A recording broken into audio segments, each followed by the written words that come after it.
Dá pra ouvir? Não? Mais ou menos sim. Boa noite. Então, como eu queria falar, eu sou Fernanda, sou jornalista, mestre em comunicação, e sou uma mulher lésbica. Estou nessa mesa de autorias. Queria muito agradecer a coordenação da Semana da Diversidade, que é um evento que eu admiro e compareço, que acho bastante significativo que a gente continue cada vez mais aprofundando esses debates de gênero e sexualidade no âmbito da academia, que a gente produza novas pesquisas, novas formas de conhecimento sobre essa temática. Eu vou fazer uma apresentação sobre um recorte da minha pesquisa de dissertação de mestrado, que é Bicha Nem Tão Má, LGBTs e telenovelas. E aqui eu vou falar um pouco das bichas e mais das sapatões e das mulheres bissexuais que estão nessas novelas. Então eu pedi para as gurias espalharem alguns dessas tabelas aqui. São umas tabelas para vocês acompanharem como são as mulheres lésbicas e bissexuais nas novelas. Quando eu comecei a minha pesquisa a respeito desse tema, ainda na monografia, no trabalho de conclusão de curso, eu pretendia compreender quais eram as diferenças entre lésbicas e gays nas revistas. Depois isso foi se alterando, esse objeto de estudo, e no mestrado, então, comecei a estudar a questão das telenovelas e dos personagens LGBTs. Mas estudar LGBTs é também voltar para essas diferenças, né? E para pensar essas desigualdades que tem em torno de uma sigla, que geralmente as identidades são universalizadas dentro dessa sigla, né? Uma sigla que fala de orientação sexual e de identidade de gênero, na qual essas orientações sexuais são bastante distintas. Então, ao longo dessa pesquisa, eu procurei compreender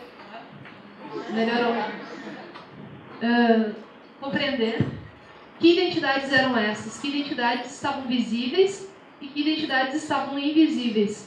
E dentro dessa visibilidade, quais eram as formas de regulação dessas identidades, né?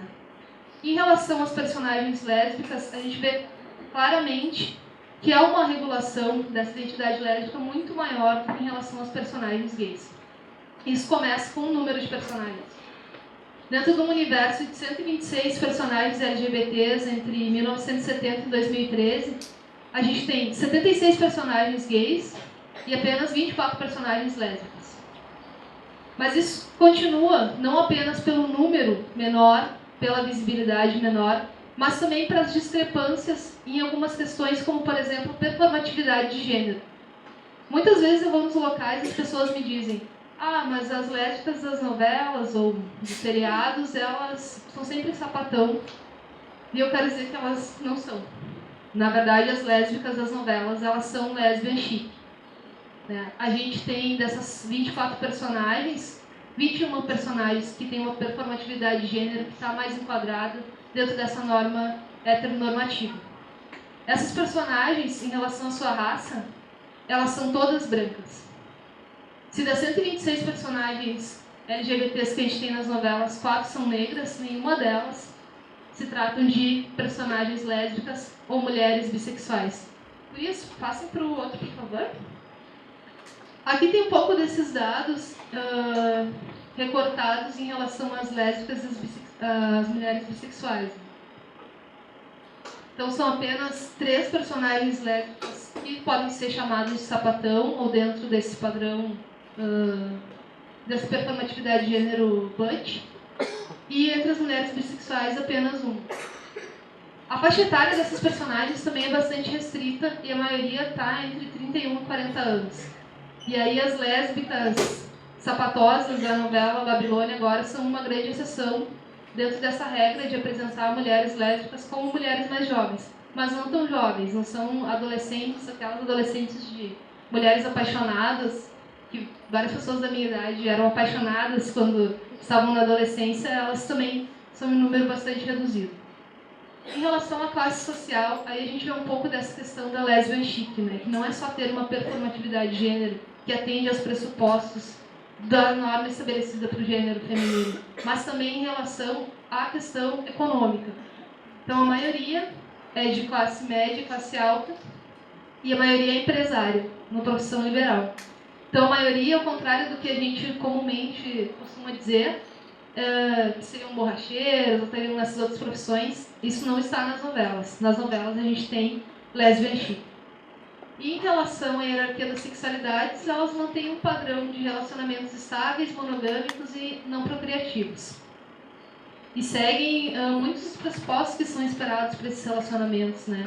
Estão dentro do que é esperado para a constituição de casais. Então, pensar sobre essas diferenças é também pensar como a gente se constitui enquanto lésbica e como que nos reconhecemos, né? Telenovela, assim como os demais produtos da cultura da mídia, são produtos, são locais de reconhecimento individual e de reconhecimento coletivo.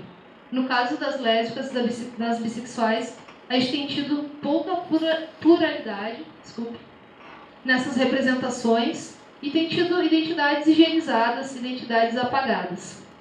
Mulheres negras, lésbicas, não estão contempladas.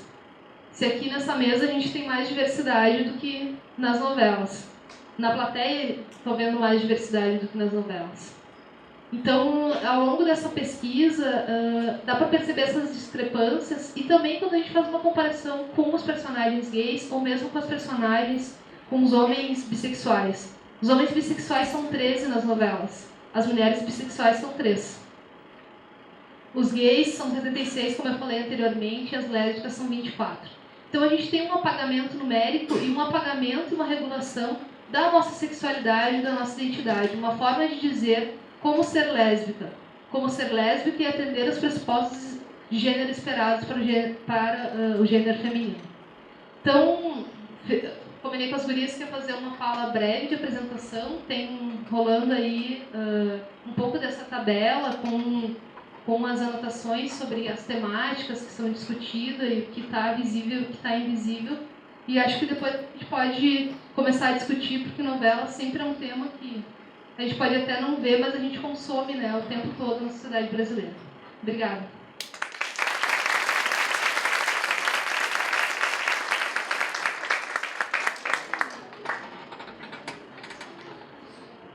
Oi. Primeiro, eu queria agradecer, né, pelo convite do pessoal da semana. A maioria são meus amigos e uma galera que eu tenho muito apreço, assim, né, pela luta que vem travando dentro da Fabico, porque não é fácil tu falar de gênero, sexualidade e ocupar esse espaço, né, de uma forma bem insistente, que eles fizeram lá em 2012. Eu queria saudar a galera por isso. Também lembrando que, como a Fernanda falou, é difícil a gente se reconhecer como mulher negra e lésbica dentro da universidade, né? E o ano passado, aqui no lugar onde eu estava, tinha uma mulher que eu não conhecia ela pessoalmente, conhecia só pelo Facebook, que é a Janine Escobar. Eu não sei quem é que estava aí o ano passado, mas ela fez uma fala que emocionou todo mundo. Foi o primeiro exemplo que eu tive, primeiro lugar que eu fui, onde tinha uma mulher negra e lésbica falando para mim. Eu me senti absurdamente representada naquele momento. E ela mudou a minha forma de enxergar o movimento, de eu me ver dentro do movimento, de uma forma mais completa. Eu fui em muitas rodas de meninas lésbicas, meninas bissexuais, mas eu nunca me senti representada da forma como ela me representou daquela vez. E, enfim, é isso. Meu nome é Rayane, tenho 23 anos. Eu faço o PP aqui na Fabico desde 2012. Sou de uma família de classe média baixa. Moro na zona norte de Porto Alegre, no bairro de classe média baixa também. E, bom, eu não faço parte de nenhum coletivo, de nenhum movimento, então eu posso falar mais das minhas experiências pessoais do que falar pelo coletivo, assim, de certa forma. Bom, eu sempre fui lésbica, eu digo no sentido de... Eu sempre me reconheci como lésbica desde pequena. Eu nunca tive problemas com a minha sexualidade. Com 6, 7 anos eu já me reconhecia, sabia que eu gostava de meninas. Não me achava normal por causa disso. Eu já tinha plena consciência. Às vezes a gente debate o quanto uma criança tem consciência da sua sexualidade, do seu gênero, e eu já tinha plena consciência de quem eu era. Sei lá, com 6 anos dei meu primeiro beijinho, tive a minha primeira namoradinha no colégio, normal, como se fosse uma criança heterossexual. E com 10 anos, eu acho que foi a primeira vez que eu tive, de fato, um embate com preconceito, de certa forma, dentro de casa, como a maioria das pessoas lésbicas devem ter, né, o seu primeiro contato com preconceito, que foi quando a minha mãe, a gente vendo um programa, sei lá, na TV qualquer, e tinha um casal de lésbicas, e elas deram um beijo, programa tipo Casa de Família, e Domingo Legal e tal.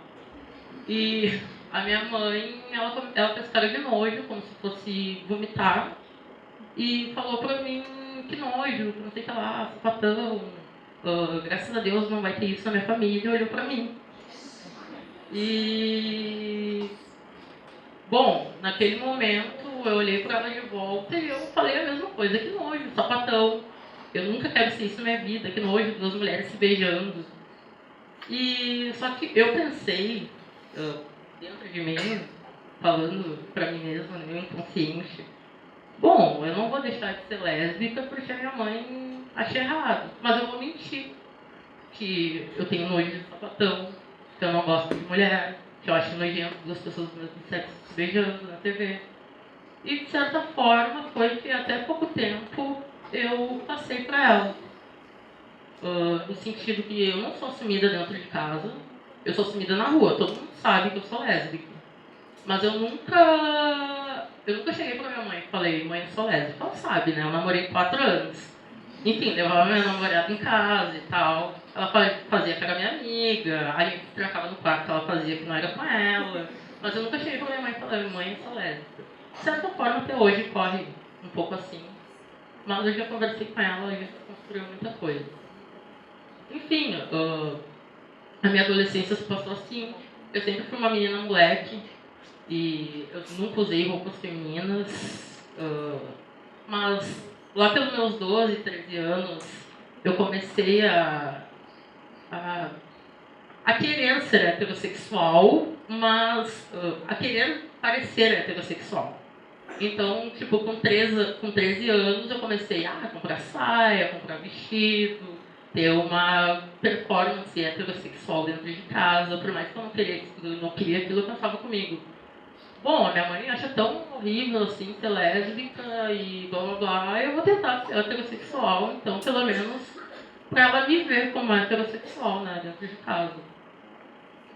Enfim, assim foi até meus 16 anos, 17, que eu comecei a sair de noite, ter contato com o mundo LGBT um pouco mais, com discussões na internet, blá blá blá. Comecei a ir no Cord, pra quem se lembra, né? O Cord foi divisor de águas pra muita gente. Enfim, com 18 anos eu contei com meu pai que eu sempre tive uma relação muito mais aberta com meu pai. Eu sou muito amiga da minha mãe, mesmo assim. A minha mãe, bom, tô falando da minha mãe, coisas horríveis, né? Parece que ela é a pior pessoa do mundo, ela não é. Minha mãe é uma pessoa maravilhosa. Uma galera conhece ela, a minha mãe é muito poder. Só que a minha mãe tem os problemas dela, né? Com a minha sexualidade e tal. Mas enfim, com 18 anos eu conversei com meu pai pra falar sobre... pra falar que eu era lésbica e tal. Eu sempre tive uma relação muito aberta com ele, assim. E eu contei pra ele que eu era lésbica no mesmo dia que eu falei que eu fumava. Como se eu fumasse, talvez amenizasse um pouco o fato de eu ser lésbica, né? E na real ele achou eu tô fumando muito pior, né? Isso me deixou bem feliz. Mas enfim, aí com 18 anos também comecei a namorar. Aí começou realmente meus problemas dentro de casa, porque, bom, eu não gritava, não falava pra minha mãe que, eu sou lésbica, blá blá blá. Mas eu demonstrava muito pra ela, eu entrava muito no embate direto com ela. Até hoje ela faz um pouco disso, tipo, na minha família não tem sapatão, olha pra ela. Né, mãe, para. Ela faz isso com meus amigos pra tentar cutucar e tal. Mas enfim, Com 18 anos eu comecei a namorar, foi bem raro, assim, foi bem difícil, porque a família da minha ex-namorada também era bem preconceituosa, a mãe dela era religiosa e tal. E a gente teve muitos problemas mesmo, mas foi um momento de crescimento, assim, que a gente se ajudou bastante, assim, na questão de aceitação dos outros e tal. Enfim, daí eu cheguei aqui no Fabico, né? Namorei, blá blá. Aí chegando aqui na Fabico, eu tinha 20 anos, 19, não lembro, 2012 eu entrei. E aqui na Fabico é um ambiente que, teoricamente, é um ambiente para frentex, né? Que a gente se sente, eu posso ser lésbica, posso tudo, posso ser gay e tal. Eu entrei na Fabico e eu lembro que foi o primeiro lugar que eu disse que, de fato, eu era lésbica com as pessoas. E eu me afirmei como mulher negra e lésbica, tendo todos os problemas que a Fabico tem. Né? Não é um lugar 100% fora, com nenhum preconceito. Mas aqui na entrevista, foi a primeira vez que eu falei para as pessoas que, sei lá, não era de campo, as pessoas que não me conheciam, que eu era lésbica. E eu me senti muito bem por isso. A galera, sei lá, não conhecia a galera e tal, e, tipo... Eu até falo que eu fico um pouco emocionado, assim, porque eu digo que foi, tipo, um divisor, assim, pra mim, porque eu sempre fui muito quieta no meu canto. Tá falando aqui é muito difícil, porque eu não gosto de chamar tanta atenção. Mas foi um divisor, assim, quanto a minha militância pessoal. E, enfim, foi a minha primeira afirmativa, de fato. E a partir dessa experiência que eu tive na Fabico como lésbica e essa experiência de autoafirmação, eu estava pensando o que problematizar e falar aqui com vocês.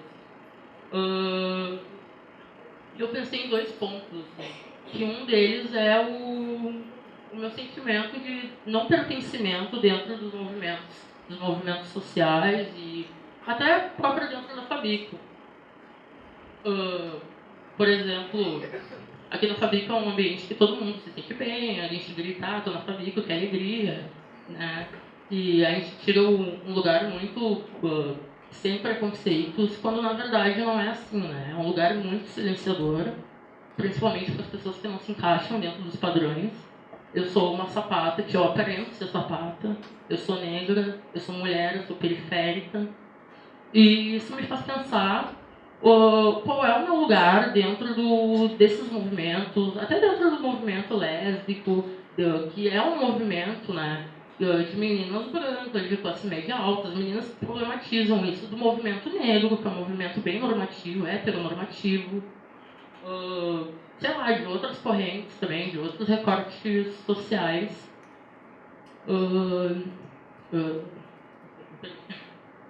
Tá, mas enfim, eu queria citar ilustrando isso, eu queria citar um acontecimento que ocorreu comigo, que eu fui numa roda de conversa de negros e negras uma vez, esse ano ainda, e teve uma fala de uma menina bem lesbofóbica, assim. Eu fui nessa roda de conversa, estava me sentindo super bem, manegrada, coisa que eu não vejo com tanta facilidade dentro da universidade, né? Que dá pra contar. Tem bastante gente até esse ano, mas dá pra contar nos dedos quantos tem. E a menina, sei lá, ela tava falando lá o que ela achava ideal quanto a uma sociedade afrocentrada e blá blá blá. E ela praticamente excluiu as meninas lésbicas da fala dela, porque as meninas lésbicas não reproduzem, no caso, não têm filhos. E, tipo, poucas pessoas se sentiram mal, como eu me senti naquela roda de conversa, quando ela falou aquilo. As pessoas que se sentiram mal nessa roda de conversa por ela ter falado aquilo é porque eram minhas amigas ou porque eram bissexuais, mas ninguém chegou e apontou para ela naquele momento. Todo mundo silenciou. Eu, inclusive, silenciei porque eu fiquei muito chocada com aquilo. Porque tu vê um lugar onde pessoas da tua idade, pessoas jovens, pessoas que têm o contato com as diversas por diversos recortes sociais, pensar dessa forma, né? É terrível. Uma outra amiga minha também veio me falar que ela foi silenciada também num grupo de meninas lésbicas, que ela foi levar o recorte dela racial e social, que ela é uma menina pobre de periferia. Uma outra menina olhou para ela e falou: eu acho que não é o momento da gente problematizar isso, achando que uma coisa não tem nada a ver com a outra. Que recorte social não tem a ver com recorte de gênero, não tem a ver com recorte de raça, não tem recorte de sexualidade, né? Então, através disso, eu venho pensando qual é o meu papel dentro disso tudo, aonde eu me coloco dentro disso tudo, como eu me coloco dentro disso tudo. Porque eu me afastei desses movimentos sociais, desses movimentos, de certa forma, depois que aconteceu isso comigo, depois de outras coisas que teriam acontecido também. E falando ainda nisso, eu queria falar um pouco sobre, falando ainda sobre a Fabico, porque a maioria da galera é estudante aqui da Fabico, sobre os homens gays da Fabico, né? Eu acho bem importante a gente falar disso. Os homens gays da Fabico que silenciam sim as mulheres lésbicas, silenciam sim as mulheres bissexuais, no sentido, sapatão, tu tá mal arrumada hoje. Eu tinha o apelido de sapatão da touca quando eu entrei aqui na Fabico, né? Eu não preciso estar... A galera em geral me chamava assim. Eu, de fato, quando eu entrei, eu não problematizava, eu não me importava com isso. Mas esse é os meninos gays, eles pedem por mais respeito, quando alguém falta com respeito nos grupos. Que tipo de respeito, que tipo de movimento, que tipo de grupo LGBT, que coisa que eles querem construir, oprimindo de uma forma tão severa as meninas lésbicas e bissexuais, como eles são oprimidos por outras pessoas, né? Enfim, só pra gente pensar, só isso que eu tenho pra falar. Bem.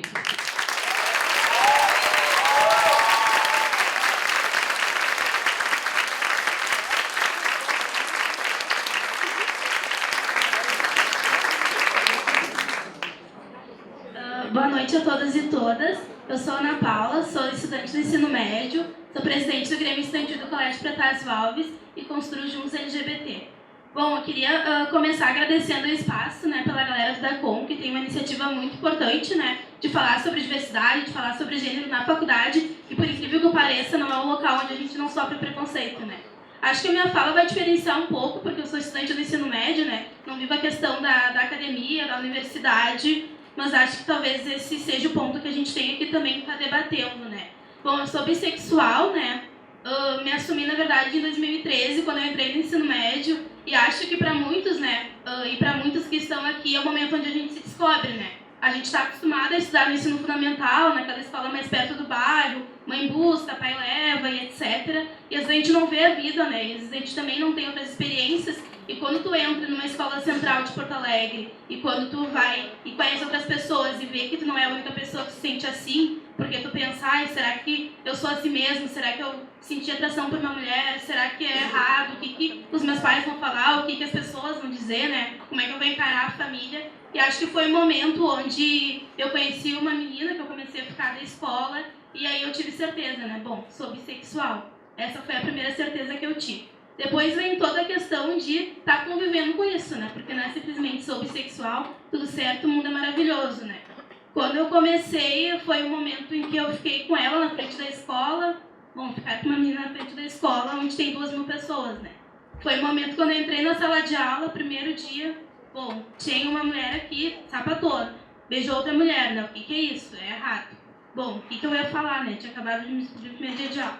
Mas tudo bem, né? Daí eu falei, bom, gente, eu sinto atração, é o que eu quero, né? Cada um com as suas vidas, cada um com suas contas. Mas a partir daí... Não é verdade, né, gente? Mas eu queria tocar nesses assuntos, né? Porque a gente teve agora a votação no Plano Municipal de Educação, né? Que estava sendo discutido se vamos ou não falar da existência das pessoas LGBTs. Porque sim, a gente existe, né? Então tá, teve o lado... Tinha 2 lados, né? A gente viu... Nossa... A gente viu 2 lados, que eram dos movimentos sociais, das mulheres e dos homens LGBTs, e do outro lado a gente viu a bancada fundamentalista, né? Bom, o que é ser fundamentalista para LGBT? A gente viu vários discursos de ódio, né? Porque não é um discurso, é tipo a família tradicional brasileira, o homem e a mulher tem que arrumar a casa, o homem tem que manter os filhos e etc. A gente viu, e felizmente, também infelizmente, mas é os dois ao mesmo tempo, que a gente perdeu essa votação por um voto. Bom, um voto pelo menos significa que as pessoas estão abrindo a mente, né? Porque provavelmente se fosse antigamente a gente teria perdido por muitos, né? Talvez a gente não teria um voto. Mas eu também queria tocar num dado, eu não sei o que é pior, né? Porque é um dado da Unesco, eu não sei se é pior ser de 2002 ou se o pior é que ainda continua os mesmos dados e a gente está em 2015, né? A gente tem o dado que 59,7% dos professores acham inadmissível pessoas que são LGBTs terem relações nas escolas, né?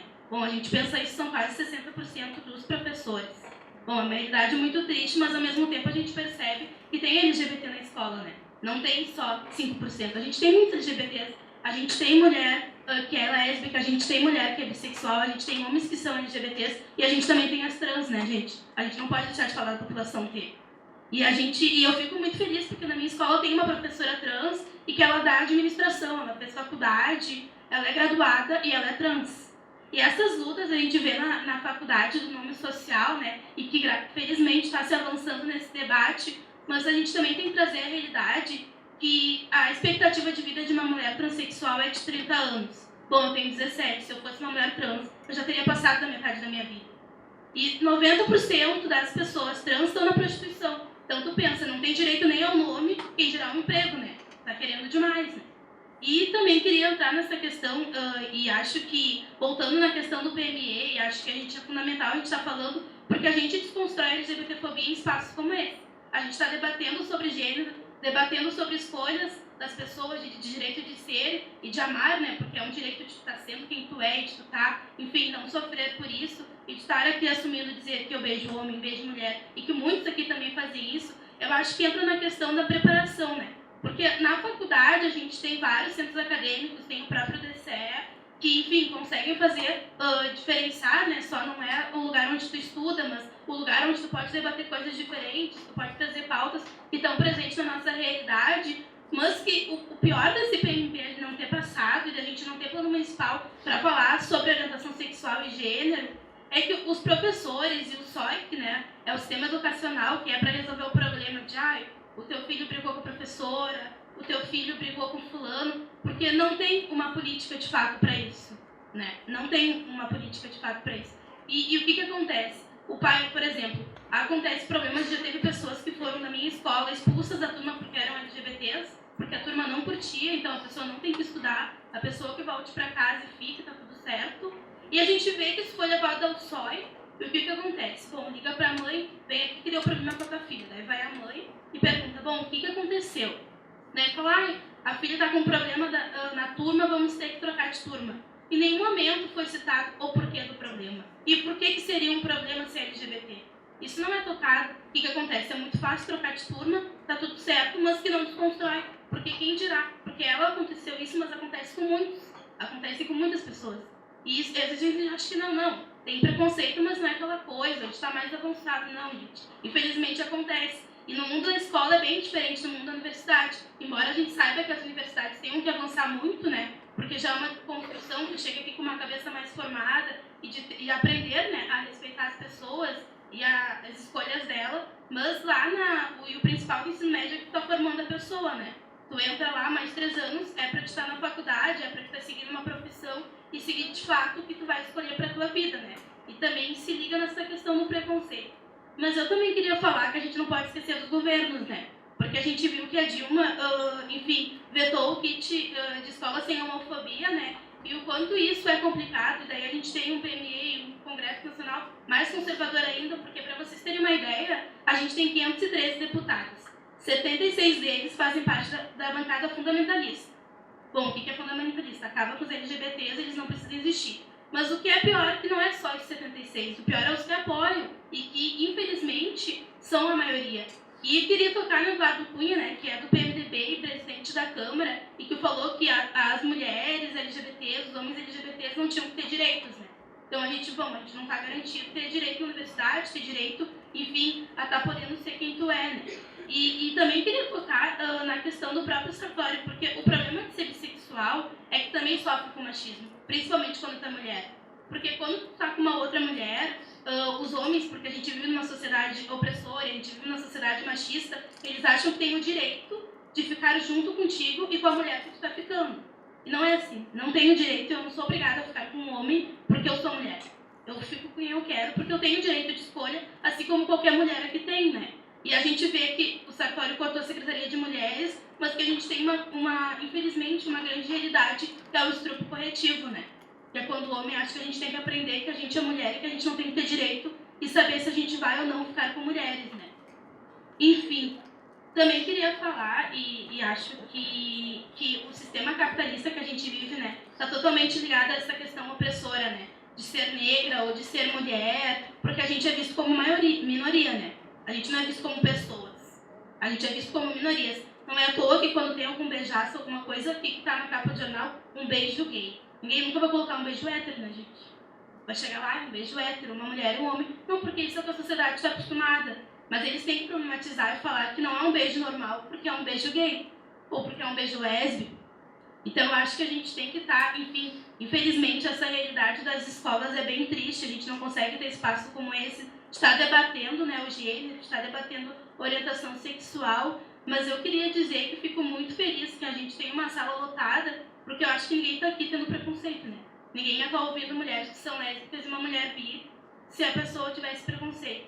E eu acho que isso a gente tem que estar levando para a nossa vida, né? E ficar bem claro que a nossa luta não é por privilégios, como muitos políticos falam. A nossa luta é por direitos. E é isso que a gente está tentando assegurar. A gente não quer ter privilégio por ser mulher lésbica, ou por ser uma mulher bi, ou por ser LGBT. A gente quer ter direito porque a gente é pessoas e porque a gente é normal. E a nossa orientação, quem a gente beija ou deixa de beijar, isso não vai mudar de fato quem a gente é. E acho que, enfim, era isso.